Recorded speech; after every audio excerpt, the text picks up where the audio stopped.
আসসালামু আলাইকুম, সবাই কেমন আছেন? আজকে আমার আম্মু 2-3 দিন হয়েছে আসছে। এখন বিকেলে কী করবো সেটা চিন্তা করে, যা গরুর মাংস ছিল ফ্রিজে ওটা নামাইয়া এখন বিরিয়ানি পাক করতেছি বিকেলে খাবারের জন্য। আপনাদের কার কার বিরিয়ানি পছন্দ সেটা কমেন্ট বক্সে জানাবেন। তো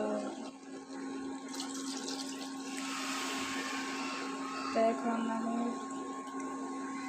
পানি দিয়ে দিলাম।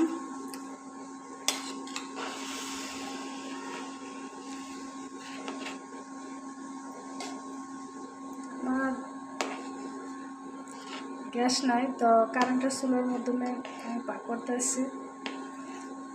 তো সবাই আবার কারেন্টের চুলার মাধ্যমে পাক করতে পারে না। আমারও প্রথম ভয় লাগছে, তা এখন পাক করতে অভ্যাস হয়ে গেছে। কারণ কী করবো, গ্যাসে তো আর কুলায় না, সেই জন্য।